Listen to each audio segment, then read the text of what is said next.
اعوذ باللہ السمیع العلیم من الشیطان اللعین الرجیم بسم اللہ الرحمن الرحیم الحمد للہ رب العالمین الحمد للہ الذی لا تدرکہ الابصار وهو يدرك الأبصار الذي من علينا بنبيه دون الأمم الماضية والقرون السالفة سيد خلق الخالق حامل رسالة المرسل الصادق المصدق أبي القاسم محمد اللهم صل على محمد وآله صلی اللہ علیہ وعلی اہل بیتہ الطیبین الطاہرین المعصومین المظلومین المنتجبین المنتخبین المیامین الذین اذهب اللہ عنہم الرجس وطہرہم تطہیرا اللہم صل علی محمد وآلہ سیما بقیت اللہ فی الارضین روحی وارواحنا لہ الفدا اللہم کل ولیک الحجۃ ابن الحسن صلواتک علیہ وعلی آبائہ فی ہذہ الساعہ وفی کل الساعہ ولیا وحافظا وقائدا وناصرا ودلیلا وعینا حتی تسکنہ ارضک طوعا وتمتعه فيها طويلا اللهم صل على محمد وآل محمد واللعنة الدائمة الباقية على أعدائهم أجمعين من يوم عداوتهم ويوم ظلمهم إلى قيام يوم الدين رب اشرح لي صدري ويسر لي أمري واحلل عقدة من لساني يفقه قولي أما بعد فقد قال الله تبارك وتعالى في كتابه المجيد بسم الله الرحمن الرحيم والذين اجتنبوا الطاغوت أن يعبدوها وأنابوا إلى الله لهم البشرى فبشر عباد الذين يستمعون القول فيتبعون أحسنه أولئك الذين هداهم الله وأولئك هم أولو الألباب صلوات اللهم صل على محمد وآل محمد عزیزان گرامی، سامعین کرام، بزرگان محترم کی اجازت سے گفتگو کا موضوع ہے باطل عقیدوں کے خلاف، باطل عقائد کے خلاف امام ہادی امام علی النقی علیہ السلام اللہم صل علی محمد وآلہ کی روش اور ان کی حکمت عملی. اس موضوع کو سمجھنے سے پہلے اور اس موضوع کا مکمل ادراک کرنے کے لیے ہم 3 چیزوں کا مشاہدہ کریں گے.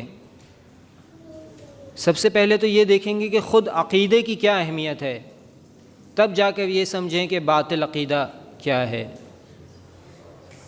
دوسرے مرحلے میں ہم یہ سمجھیں گے کہ باطل عقیدے کی، باطل عقائد کی، اختلاف کی وجوہات کیا ہیں، وہ کیا اسباب ہیں جن کی وجہ سے انسان کا عقیدہ خراب ہو جاتا ہے. اور تیسرے مرحلے کے اندر خود امام ہادی کی کیا روش تھی، کیا حکمت عملی تھی، جس کے ذریعے سے انہوں نے معاشرے میں باطل عقیدے کے رواج کو روکا. دیکھیں رسول اکرم محمد مصطفیٰ صلی اللہ علیہ وآلہ وسلم اللہم صل علی محمد وآل محمد کی اس دنیا سے رحلت کے بعد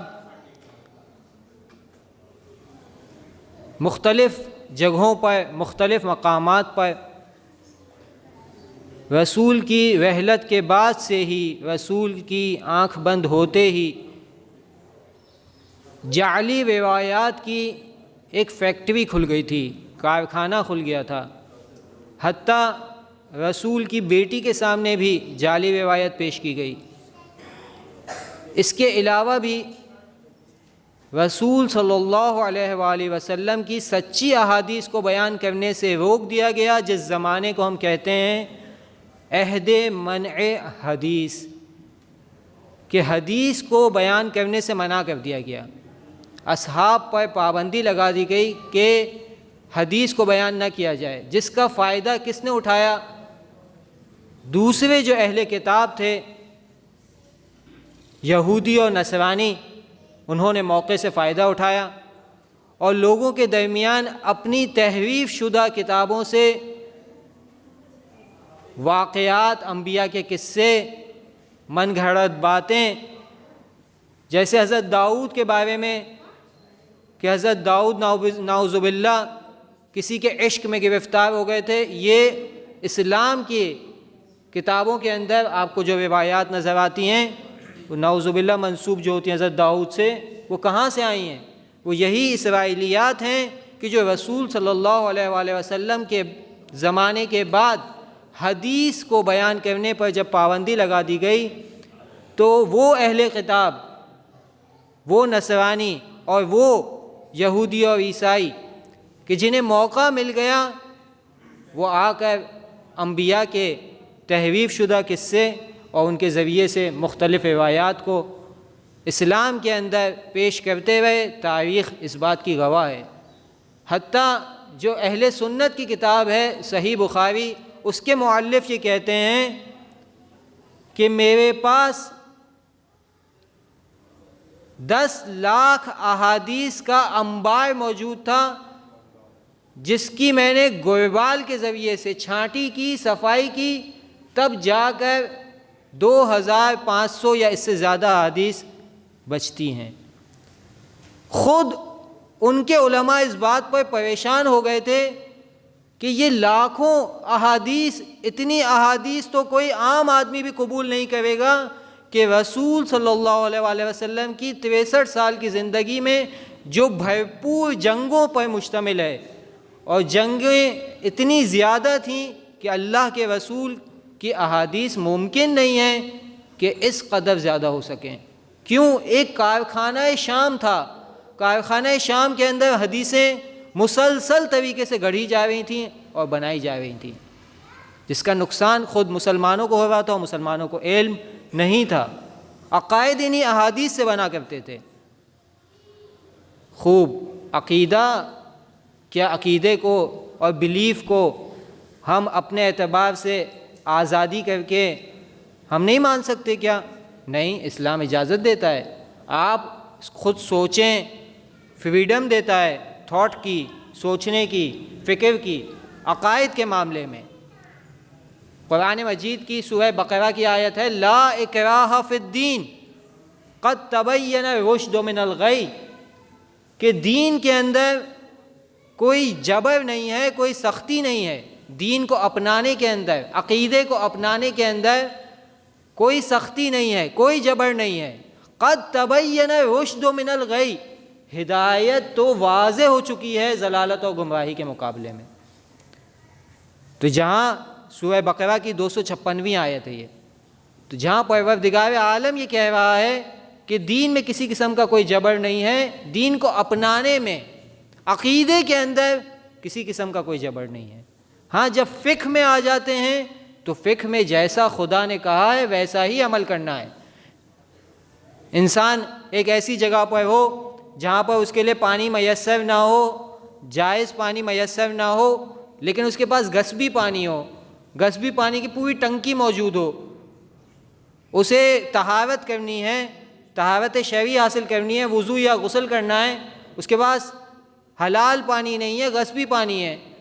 عقل یہ کہتی کہ اسے اپنے آپ کو دھونا ہے، وہ جا کر اس پانی سے دھو لے۔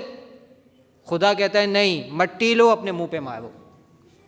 غصبی پانی سے وضو نہیں کر سکتے، تیمم کرو، مٹی اپنے منہ پر مار رہا ہے، بظاہر وہ یہ سمجھ رہا ہے کہ اس مٹی سے اس کا چہرہ گندا ہو جائے گا، لیکن پروردگار عالم چاہتا ہے کہ خدا کی اطاعت کے اندر کون سا شخص کتنا آگے بڑھ جاتا ہے۔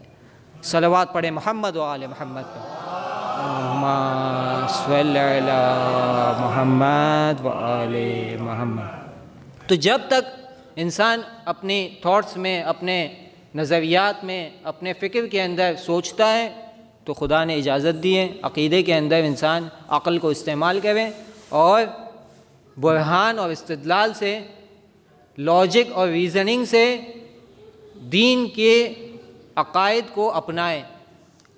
لیکن جب یہی انسان اظہار پر آتا ہے، یہی انسان اپنے عقائد کو پیش کرنے کی منزل میں آتا ہے، تب اللہ تعالیٰ نے چند محدودیات رکھی ہیں، چند لمیٹیشنز رکھی ہیں، چند باؤنڈریز رکھی ہیں کہ دیکھو میں نے تمہیں مکمل اجازت دی ہے، تم اپنے ذہن میں جو عقیدہ رکھنا چاہتے ہو رکھو، لیکن جب اظہار کی باری آئے گی تو اسلام باطل عقائد کے خلاف مخالفت کا آپشن رکھتا ہے، مخالفت کا طریقہ بتاتا ہے، امر بالمعروف اور نہی عن المنکر کا طریقہ بیان کرتا ہے کہ دیکھو عقائد اگر صحیح ہوں، معروف عقیدہ ہو تو خوب اسے اپناؤ، لیکن اگر منکر عقیدہ ہو، باطل عقیدہ ہو تو اسلام اس کی اجازت نہیں دیتا۔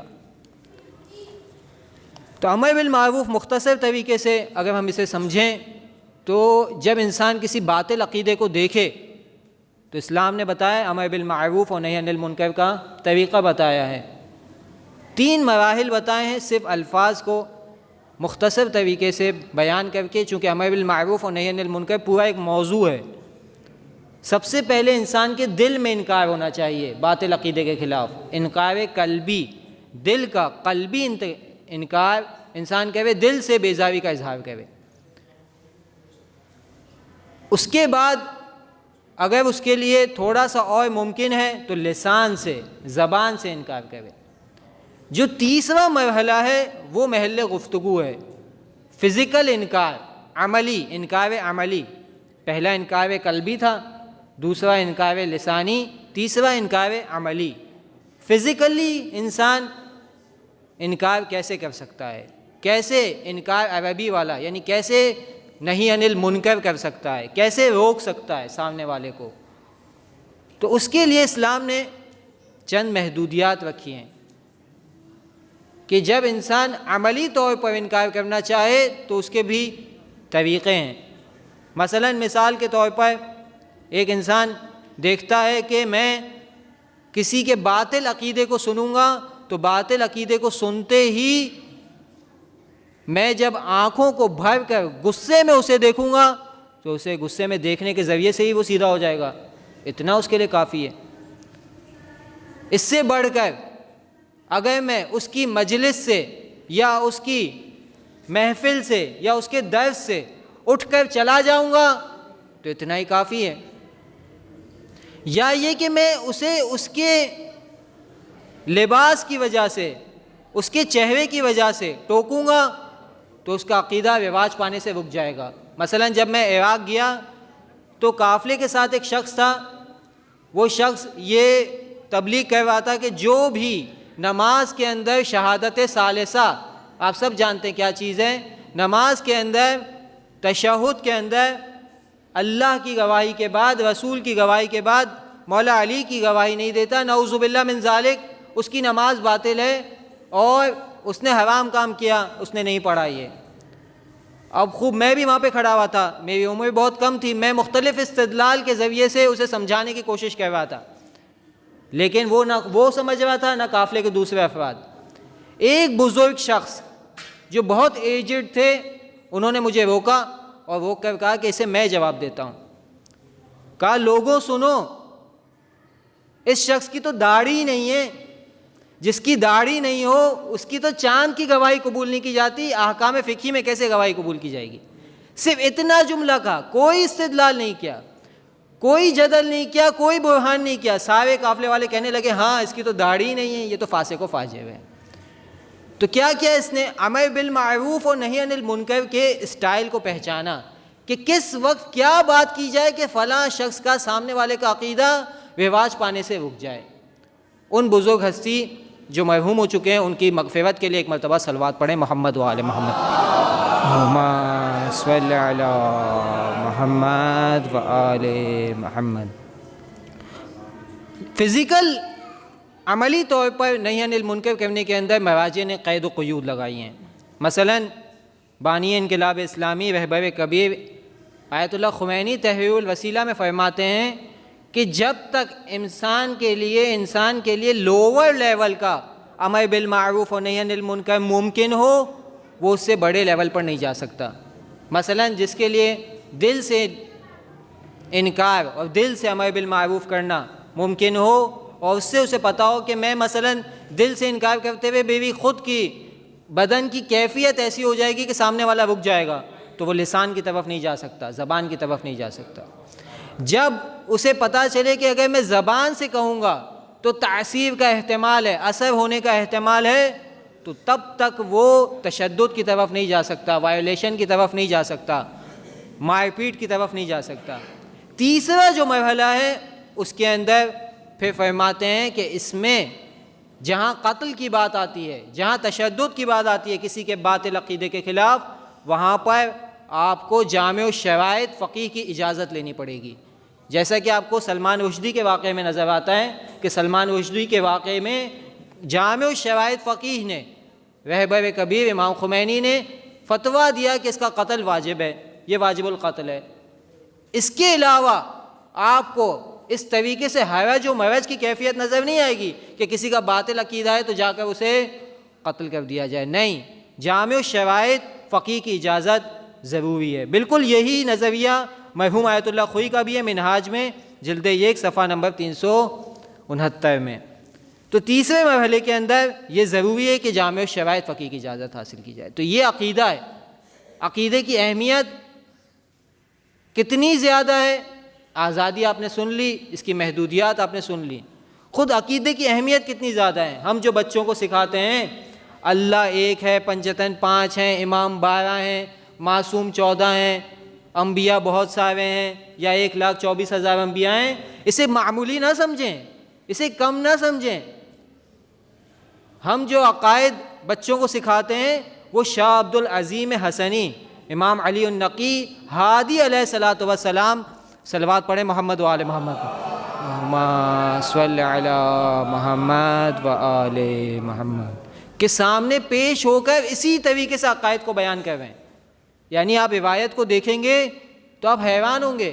شاہ عبد العظیم حسنی جن کا روضہ شہر ری میں تہران میں، اور امام نے انہیں بشارت دی تھی کہ مرحباً بکا یا ابو القاسم انت ولینا حقاً، امام ہادی کہہ رہے ہیں کہ تم میرے بہترین دوست ہو۔ اور روایت ملتی ہے کہ جس نے شاہ عبد العظیم حسنی کی زیارت کی شہر ری کے اندر، وہ ایسا ہے جیسے اس نے امام حسین علیہ السلام کی زیارت کی کربلا کے اندر۔ ایسے عظیم صحابی وہ امام کے پاس آتے ہیں اور آ کر کیا سنا رہے ہیں؟ کہہ رہے ہیں کہ اللہ ایک ہے، پنجتن 5 ہیں، امام 12 ہیں، معصوم 14 ہیں۔ آپ روایات کو دیکھیں، عقیدے کی اتنی اہمیت ہے کہ عبد العظیم حسنی کہتے ہیں کہ دخلت علی سیدی علی ابن محمد فلما بصر بی قال لی مرحبا بکا یا ابو القاسم انت ولینا حقا۔ جب شاہ عبد العظیم حسنی امام ہادی کے پاس آئے تو کہا امام ہادی علیہ السلام نے تم میرے بہترین دوست ہو۔ تو شاہ عبد العظیم حسنی کہتے ہیں کہ میں آپ کے سامنے اپنا دین بیان کرنا چاہتا ہوں، انی ارید ان اعرض علیک دینی، میں اپنا دین بیان کرنا چاہتا ہوں۔ امام نے کہا ہاتی یا ابو القاسم، بیان کرو۔ تو کہا کہ انی اقول اللہ واحد ہے، ان اللہ واحد، اللہ تبارک و تعالی واحد ہے، اللہ ایک ہے، لیس کمثلہ شیء، اس کے جیسا کوئی نہیں ہے۔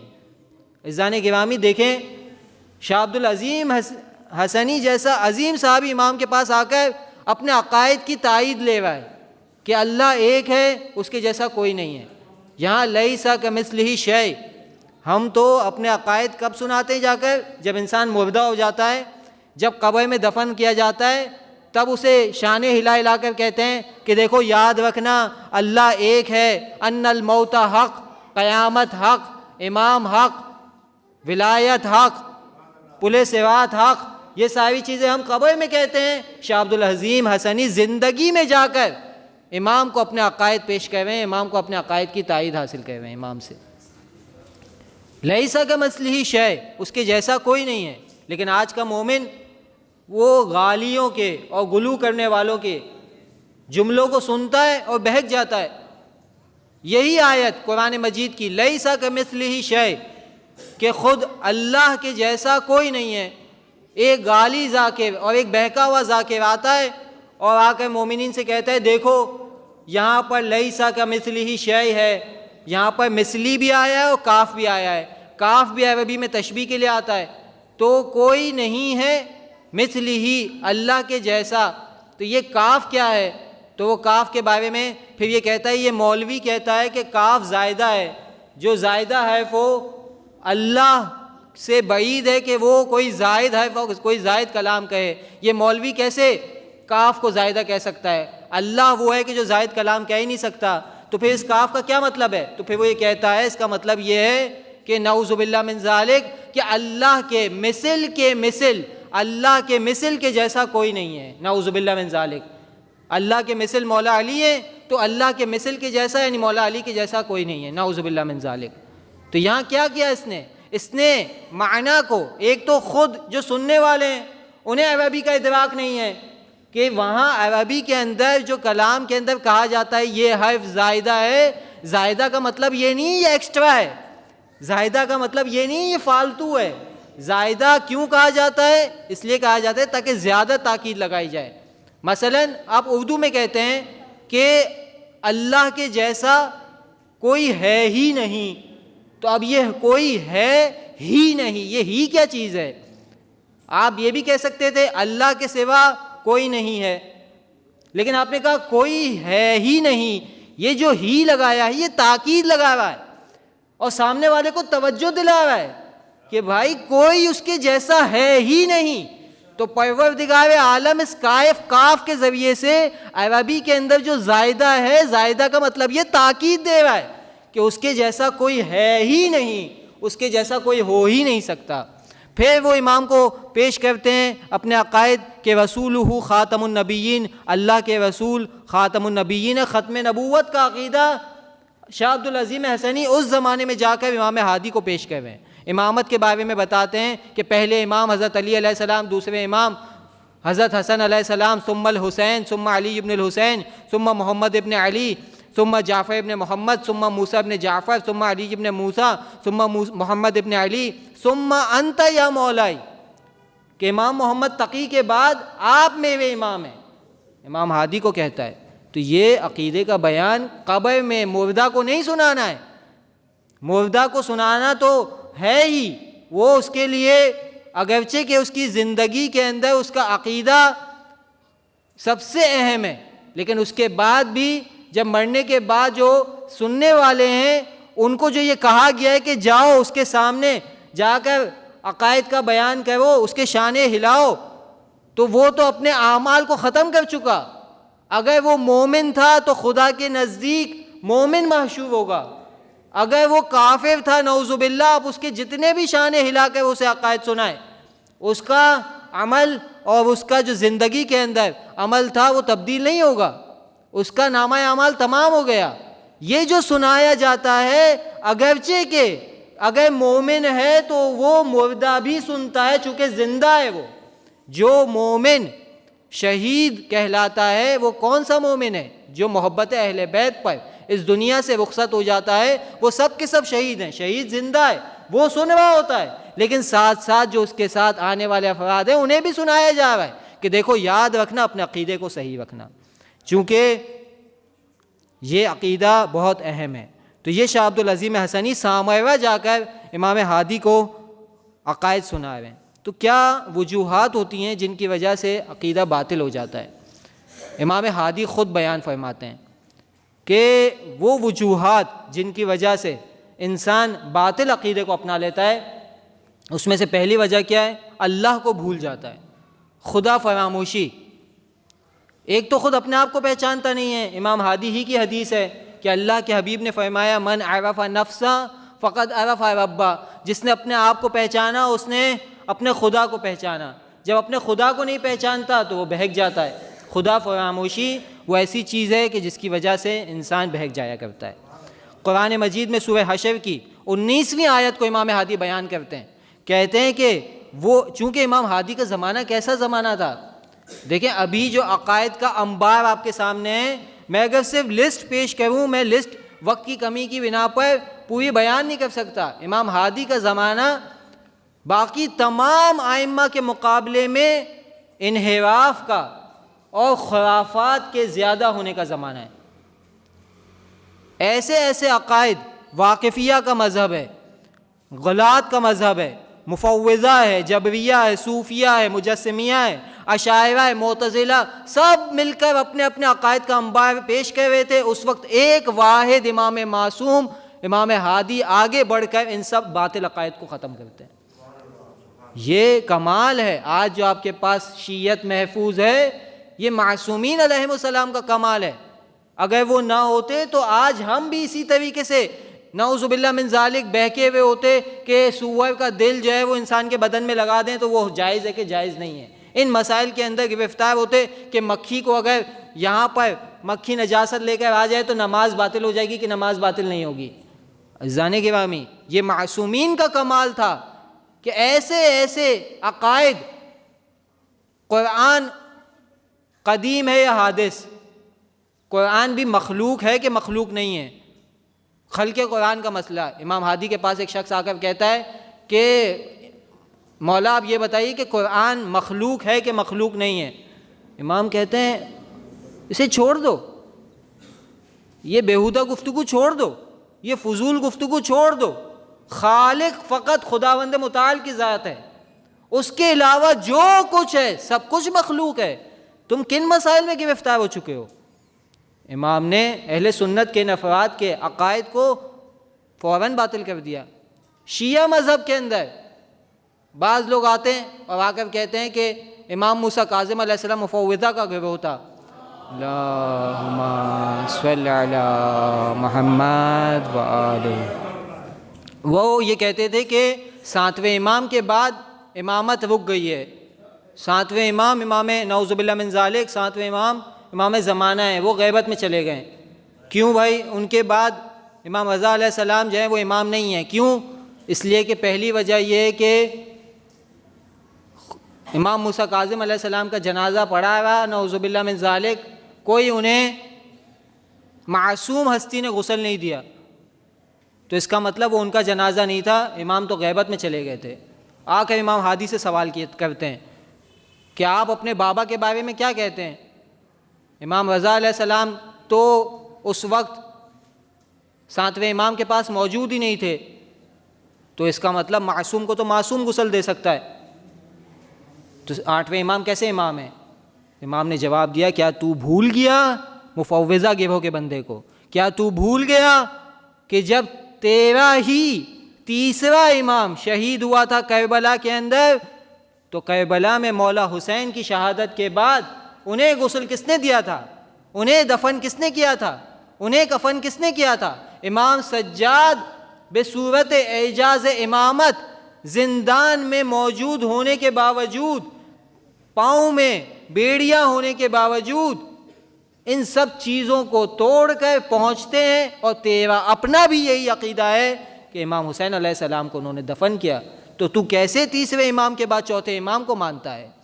تو وہ کہنے لگا اچھا اگر جو ہے وہ غسل نہیں ہے تو خوب 8ویں امام کی ایک زمانے تک اولاد نہیں تھی۔ 8ویں امام کے پاس آ کر کہنے لگا ایک مفوضہ کا شخص، کیا آپ کے پاس اولاد نہیں ہے؟ اگر آپ امام ہوتے تو آپ کی اولاد ہونی چاہیے تھی، چونکہ رسول اکرم محمد مصطفیٰ صلی اللہ علیہ وآلہ وسلم صلی علی محمد وآلہ، حدیث لو کے اندر اشارہ دے کر گئے تھے کہ 12 امام آئیں گے اور ان کے نام بیان کر کے گئے تھے۔ آپ کی اولاد نہیں ہے تو اس لیے آپ امام نہیں ہیں۔ تو امام رضا اس کو جواب دیتے ہیں کہ تم سے کس نے کہا کہ میں عقیم رہوں گا؟ انشاءاللہ خدا جلد از جلد مجھے ایک ایسا فرزند عنایت کرے گا جو مفوضہ گروہ کی زبان کو بھی بند کر دے گا، اور قیامت تک آنے والے تمام باطل عقائد کو خراب کر دے گا۔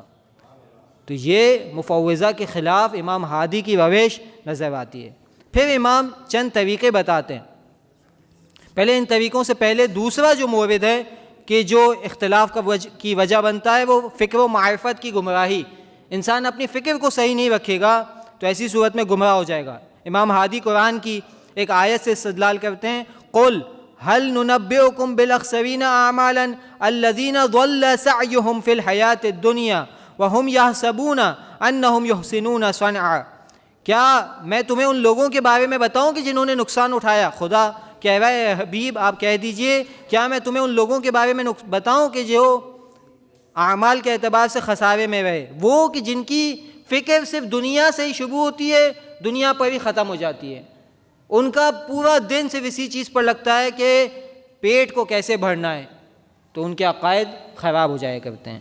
تیسری چیز خواہشات نفسانی کی پیروی۔ انسان جب ہوا پرستی کا شکار ہو جاتا ہے تو قرآن مجید کی آیت سے امام ہادی نے استدلال کیا کہ کان عاقبۃ الذین اساءوا السعی، وہ لوگ کہ جنہوں نے اپنی باطل خواہشوں کی پیروی کی وہ باطل عقائدوں کا شکار ہو جاتے ہیں۔ تیسری چیز تقلیدی ایمان، اندھے ہو کر بہرے ہو کر کسی کی بات کو سن لیتے ہیں۔ امام ہادی کے زمانے میں ایک شخص جاتا ہے بغداد میں، دیکھتا ہے بغداد میں ایک شاعر ہے جو روڈ پر بیٹھ کر نان کھا رہا ہے۔ اس شخص کا نام جو یہاں جاتا ہے اس کا نام ہے عثمان رواق۔ عثمان رواق کہتا ہے شاعر سے کہ اے شاعر تمہیں شرم نہیں آتی؟ تم روڈ پر بیٹھ کر ان انسانوں کے سامنے روٹی کھا رہے ہو؟ تو وہ شاعر کہتا ہے کہ گائے کے اور ایسی جگہوں کے کہ جہاں پر جانور رہتے ہیں، میں یہاں کے تقاضے کی بنا پر وہ لفظ استعمال نہیں کر رہا، اس کے سامنے کیا تم شرم محسوس کرو گے کہ تم روٹی کھاؤ کہ جہاں پر سب گائیں ہی گائیں ہوں، بکرے ہی بکرے ہوں؟ تو وہ کہتا ہے نہیں، گائے بکرے کے سامنے روٹی کھانے سے کون شرمائے گا؟ کہا یہ سب انسان گائے ہیں اور بکرے ہیں، یہ سب یہی ہیں۔ کہا کیسے ثابت کرو؟ کہا آؤ میں تمہیں دکھاتا ہوں۔ وہ بغداد کے روڈ پر، بغداد کے خیابان پر لے کر گیا اور جا کر کہنے لگا اے عثمان رواق دیکھو یہ سب کے سب گائیں ہیں، بھیڑیں ہیں۔ کیسے؟ کہا ابھی سنو۔ وہ ایک بلند جگہ پر کھڑا ہوا اور بلند جگہ پر کھڑے ہو کر کھڑے ہونے کے بعد کہنے لگا کہ اے لوگوں اللہ ایک ہے، اللہ سے ڈرو، میں تمہیں تقویٰ کی وصیت کرتا ہوں، تقویٰ کی اہمیت بیان کرتا ہوں۔ پورا اس نے ایک موعظہ بیان کیا۔ جب اس نے موعظہ بیان کیا لوگ اس کے پاس جمع ہونا شروع ہو گئے۔ جب بہت سارے لوگ اس کے پاس جمع ہونا شروع ہو گئے اور ایک بہترین گفتگو کرنے کے بعد اس کے پاس لوگوں کا ڈھیر جمع ہو گیا تو اس نے یہ کہنا شروع کیا اے لوگوں متواتر روایت موجود ہے کہ خدا نے جہنم کی آگ کو اس شخص پر حرام کر دیا ہے جو اپنی زبان کو اپنی ناک تک پہنچائے گا۔ بس لوگوں کا یہ سننا تھا، تمام لوگ کھڑے ہو گئے، سب اپنی زبان کو باہر نکال کر ناک تک پہنچانے لگے۔ اس نے عثمان رواق کو کہا دیکھو میں نے نہیں کہا تھا کہ یہ گائے ہیں، بھیڑیں ہیں۔ ایسا عقیدہ اندھے اور بہرے ہو کر، قرآن مجید کی آیت ہے سورہ فرقان کی 73ویں آیت، والذین اذا ذکروا بآیات ربہم لم یخروا علیہا صما وعمیانا، کہ وہ لوگ کہ جب ان کے سامنے خدا کے کلام کی آیاتیں پیش کی جاتی ہیں تب بھی وہ اس پر اندھے و بہرے ہو کر نہیں گر پاتے۔ اور ایک انسان ایک عام آدمی کی بات پر اندھا و بہرا ہو کر اس کی بات کو مان لے کہ مثلا کوئی شخص ممبر پر آئے اور آ کر کہنے لگے دیکھو تم نے نہیں دیکھا کہ تاریخ میں یہ جملہ ملتا ہے حضرت ابو طالب وہ خانہ کعبہ کی چابیاں ان کے پاس تھیں، تو جس کے پاس چابیاں ہوں تو عربی کے اندر اسے کہا جاتا تھا رب الکعبہ، کہ کعبہ کو پالنے والا، کعبہ کو سنبھالنے والا، کعبہ کی نگہداری کرنے والا۔ تو دیکھو یاد رکھنا 21 رمضان کو 19 رمضان کو جب مولا علی کی شہادت ہوئی تو جب مولا علی کو ضربت لگی تو جب مولا نے یہ جملہ کہا فزت برب الکعبہ تو انہوں نے نعوذ باللہ من ذالک خدا کی قسم نہیں کھائی تھی، برب الکعبہ میں کامیاب ہو گیا، نعوذ باللہ من ذالک حضرت ابو طالب کی۔ یہ چیز انسان سنتا ہے، خاموشی سے سن لیتا ہے، پریشان ہو جاتا ہے اور کہتا ہے یہ کیا بات بیان کر دی۔ عزیزان گرامی، اگر انسان کی بصیرت زیادہ ہو، مولا اس وقت سجدے میں ہے، وہ مولا کے جو سجدے میں کسے سجدہ کہہ رہے ہیں؟ خالق حقیقی کو سجدہ کہہ رہے ہیں۔ جب غالی مولا کے پاس آتے تھے، غلات مولا کے پاس آتے تھے، مولا کہتے تھے کہ جاؤ اپنے عقیدے کو درست کرو، وہ نہیں مانتے تھے۔ 2-3 دفعہ جب انہوں نے نہیں مانا، مولا نے قمبر کو آواز دی، اے قمبر آگ کو بلند کرو، آگ جلاؤ، اور ان کا خدا انہی کو جہنم میں پھینکے گا۔ پھر مولا خود اپنے ہاتھوں سے انہیں اس آگ میں جلا دیتے تھے۔ یہ مولا کی روش ہے غلات کے مقابلے میں۔ لیکن امام نے بتایا کہ دیکھو ایسے عقائد کا مقابلہ کیسے کرنا ہے، ان عقائد کا مقابلے کی روش بھی بیان فرمائی۔ کہا کہ سب سے پہلے لوگوں کے علم کو، ان کی ہدایت کو، ان کی بصیرت کو، ان کی آگاہی کو بلند کرو۔ چھوٹا بچہ بھی جو ہے اس کی بصیرت کو آپ بڑھائیں، اسے موبائل کے اندر، آج کل کے زمانے میں موبائل کے اندر انسینسرڈ چیزیں موجود ہیں، بچے بھی اس میں انوالو ہیں۔ ماں باپ کی ذمہ داری ہے اپنے بچوں پر نگاہ رکھیں، وہ کیا دیکھ رہا ہے اس موبائل کے اندر۔ نادر شاہ کے زمانے کے اندر ایک بچہ ہاتھ میں قرآن لے کر گھومتا ہے، اور آج کے زمانے کے اندر یہ بچہ موبائل کے اندر بےہودگی لے کر گھومتا ہے۔ کسی بچے سے کہا جائے کہ بیٹا اپنا موبائل دینا، تو کہا نہیں میں نے ابھی لاک نہیں لگایا ہے، کیونکہ اسے معلوم ہے اس کے اندر کیا ہے۔ نادر شاہ کے زمانے میں ایک بچہ قرآن کو ہاتھ میں لے کر جا رہا تھا، نادر شاہ دیکھتا ہے کہ باقی سارے بچے کھیل میں مصروف ہیں، اس بچے کے ہاتھ میں قرآن ہے، تو اسے یہ چیز پسند آتی ہے۔ وہ کہتا ہے کہ جاؤ اس بچے کو بلا کر لاؤ۔ بچے کو بلا کر لایا جاتا ہے۔ بچے سے نادر شاہ پوچھتا ہے کہ یہ تمہارے ہاتھ میں کیا ہے؟ تو وہ کہتا ہے میرے ہاتھ میں قرآن مجید ہے۔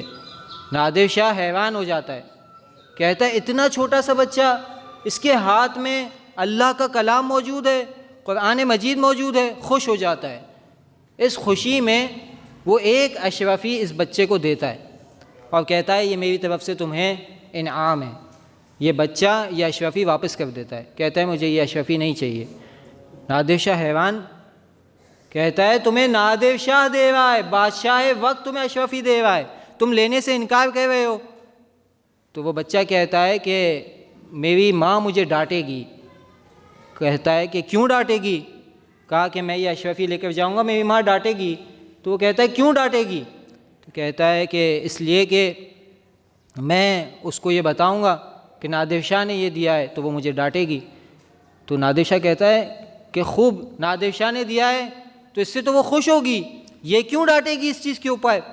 تو وہ بچہ کہتا ہے کہ میری ماں یہ کہے گی کہ نادر شاہ اتنا بڑا بادشاہ، وہ اس قرآن کے بدلے میں صرف ایک اشرفی دے، یہ نہیں ہو سکتا، تو جھوٹ بول رہا ہے۔ نادر شاہ نے یہ سنا، فوراً کہا کہ اسے اشرفی کی پوری ایک پوٹلی دو۔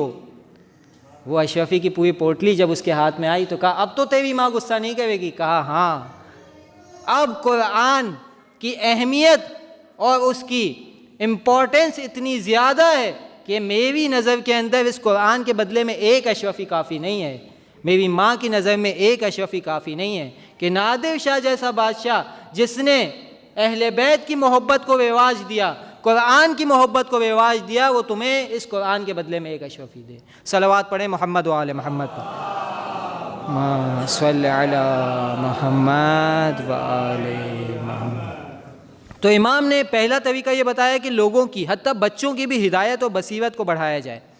دوسرا طریقہ یہ بتایا کہ بحث کے موضوع کو انسان پہچانے، جب وہ عقیدے پر گفتگو کر رہا ہو تو دوسری چیزوں پہ نہ چلا جائے، جس موضوع پر گفتگو ہو رہی ہے اسی پر بحث کرے۔ تیسرا طریقہ یہ بتایا کہ ماحول آرام دہ ہونا چاہیے، سکون کے ساتھ ہونا چاہیے۔ ایسا نہ ہو کہ انسان جب اپنا عقیدہ بیان کرے تو سامنے والا ہنسنے لگے، شور و غل برپا کر دے، نہیں، آرام دہ ماحول میں بحث ہو۔ دوسری بات یہ کہ اخلاق کا خیال رکھے، گالم گلوچ پہ نہ اتر آئے۔ آج کا انسان کسی کے باطل عقیدے کو دیکھتا ہے فوراً نعوذ باللہ من ذالک گالیاں دینا شروع کر دیتا ہے، بچوں کی زبان پر گالیاں آ جاتی ہیں۔ امام ہادی کو یہ پسند نہیں ہے. امام ہادی کہہ رہے ہیں اپنی فکر کو بھی صحیح کرو, سامنے والے کی فکر کو بھی صحیح کرنے کے لیے اخلاق کا خیال رکھو, اور اس کے بعد سب سے آخری چیز اتحاد اور اتفاق کو خراب نہیں ہونا چاہیے. قرآن کی آیت ہے وَاعْتَصِمُوا بِحَبْلِ اللَّهِ جَمِيعًا وَلَا تَفَرَّقُوا. اللہ کی رسی کو, چاہے اللہ کی رسی سے مراد اہل بیت کی ذات ہی ہو, مضبوطی سے تھام کے رکھو اور آپس میں تفرقہ بازی نہ کرو. خود امام نے بھی یہی طریقہ اپنایا. جب یہ سارے گروہ جو تھے مفوضہ, جبریہ, معتزلہ, اشاعرہ, یہ سارے جو گروہوں کا انبار تھا, ان کے سامنے پہلا طریقہ یہ اپنایا کہ علمی جواب دیا کرتے تھے. سامنے والا استدلال کو سن کر اش کر اٹھتا تھا. کلامی رسالے لکھا کرتے تھے, کتابوں کے ذریعے سے, خط و کتابت کے ذریعے سے جواب دیتے تھے. اور تیسرا, موقع سے فائدہ اٹھاتے تھے. جب یحییٰ بن اقسم اور ابن سکیت سے متوکل مناظرہ کرواتا ہے امام کا, تو امام مناظرے کی روش کا فائدہ اٹھاتے ہوئے پورا واقعہ مجالس میں سنتے رہتے ہیں, یحییٰ بن اقسم کو بھی جواب دیتے ہیں اور ابن سکیت کو بھی جواب دیتے ہیں. ایک ایسی چیز تھی جس کو امام نے بنیاد سے ہی ختم کرنے کی کوشش کی, وہ یہ کہ امام کے زمانے میں یہ نظریہ تھا کہ بعض دن نعوذ باللہ من ذالک منحوس ہوا کرتے ہیں. مثلا بدھ کا دن منحوس ہے, کسی کے ذہن میں یہ ہوتا ہے منگل کا دن منحوس ہے, یا مثلا کسی کو چوٹ لگ جاتی ہے تو وہ یہ سوچتا ہے اور یہ کہنے لگتا ہے آج کا دن تو میرے لیے بہت ہی منحوس ہے. امام نے اس چیز کو روکا, کہا کہ یہ تم کیسی باتیں کہہ رہے ہو. حسن بن مسعود ایک شخص تھا, وہ امام کے ساتھ چلتا جا رہا تھا. ایک گھوڑ سوار آتا ہے اور گھوڑ سوار آ کر اس حسن بن مسعود سے ٹکر اس کی ہو جاتی ہے. حسن بن مسعود گر جاتے ہیں, ان کا کپڑا پھٹ جاتا ہے. تو ان کے منہ سے جملہ نکلتا ہے وائے ہو, آج کا دن میرے لیے کتنا منحوس ہے. تو امام اسے روکتے ہیں, کہتے ہیں اے حسن بن مسعود, مجھے تم سے امید نہ تھی کہ تم اس ٹکرانے کا قصوروار دن کو ٹھہراؤ گے. یہ دن جنہیں تم قصوروار ٹھہرا رہے ہو وہ نحوست کا باعث نہیں ہے. حسن بن مسعود کہتے ہیں میں اپنی خطا پر پشیمان ہوں, اپنی خطا پر میں شرمندہ ہوں. تو امام فرماتے ہیں کہ دنوں کا کوئی گناہ نہیں ہے, جو بھی مصیبت آتی ہے اگر وہ کافر پر آ رہی ہے تو عذاب ہے اس پر, اگر وہ مومن پر آ رہی ہے تو اس کا امتحان ہے, اس کی آزمائش ہے, اور یہ خدا کی طرف سے اس کے لیے امتحان ہے. خدا نے تیرے لیے اس مصیبت کو تیرا امتحان قرار دیا. یعقوب بن یزید ایک ایسا شخص ہے, وہ امام کے سامنے آتا ہے, دیکھتا ہے کہ امام بدھ کے دن حجامت کر رہے ہیں. خوب حجامت دونوں طرح کی ہوتی ہے, سر کی بھی حجامت ہوتی ہے, بدن کی بھی حجامت ہوتی ہے. تو آ کر امام کو نصیحت کرنے لگا, کہنے لگا مولا کیا آپ کو نہیں معلوم کہ جو شخص بھی بدھ کے دن حجامت کرے گا نعوذ باللہ من ذالک, اس کو وہ والی بیماری ہو جائے گی جس کو فارسی میں پیسی کہتے ہیں, اور اردو کے اندر اس کا ایک لفظ ہے جو میں اس کے مقام کی وجہ سے نہیں ادا کر سکتا, جس میں ہاتھوں میں دھبے ہو جاتے ہیں, ہاتھوں کا رنگ تبدیل ہو جاتا ہے. تو امام نے کہا کہ تو کیسی باتیں کہہ رہا ہے, بدھ کے دن کا اس بیماری سے کوئی تعلق نہیں ہے, یہ بیماری ایک خاص عمل کی وجہ سے ہوا کرتی ہے. امام نے خاص عمل بیان کیا جو میں یہاں بیان نہیں کر سکتا, کہا اس کی وجہ سے وہ بیماری ہوتی ہے. سقر بن ابی دلف وہ آتا ہے امام کے پاس اور آ کر کہتا ہے کہ مولا اللہ کے رسول کی حدیث ہے کہ لا تعاد الایام فتعادیکم, کہ اللہ کے رسول کی حدیث ہے کہ دنوں سے دشمنی نہیں کرو, دنوں سے نفرت نہیں کرو, ورنہ یہ دن تم سے نفرت کریں گے. تو اس حدیث سے تو ثابت ہوتا ہے کہ دن منحوس ہوا کرتے ہیں. نعوذ باللہ من ذالک. امام کے پاس آ کر کہہ رہا ہے کہ امام سے کہتا ہے کہ رسول صلی اللہ علیہ وسلم نے فرمایا کہ لا تعاد الایام فتعادیکم. اس کے کیا معنی ہیں اگر ایسا نہیں ہے کہ یہ دن منحوس ہوا کرتے ہیں؟ تو امام جواب دیتے ہیں نعم الایام نحنو.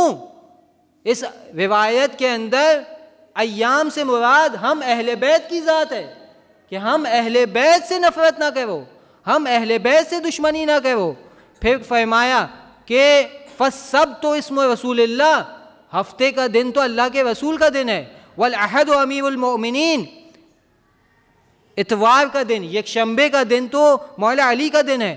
والاثنین الحسن والحسین, دوشنبے کا دن پیر کا دن تو حسن و حسین کا دن ہے.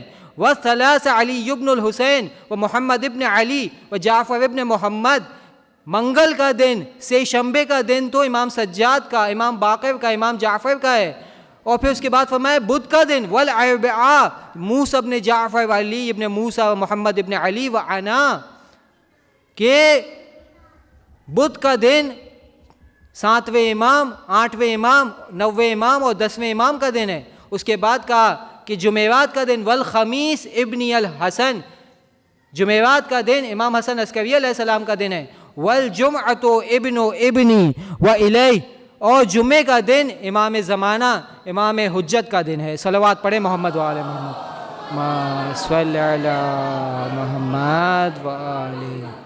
وَإِلَيْهِ تَجْتَمِعُ عِصَابَةُ الْحَقِّ وَهُوَ الَّذِي يَمْلَؤُهَا قِسْطًا وَعَدْلًا.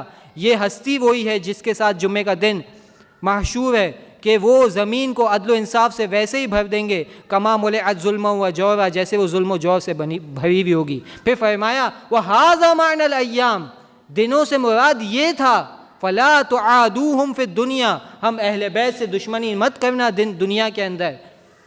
فَيُعَادُوكُمْ فِي الْآخِرَةِ، اگر تم اہل بیت سے دنیا میں نفرت کرو گے تو آخرت کے دن اہل بیت تم سے قیامت کے دن نفرت کریں گے. پھر اس کے بعد کہا ثم قال ود، مجھے چھوڑ کر چلے جاؤ، میں کسی ایسے شخص کو اپنے نزدیک نہیں رکھنا چاہتا کہ جس کا نظریہ یہ ہو کہ دن منحوس ہوا کرتے ہیں.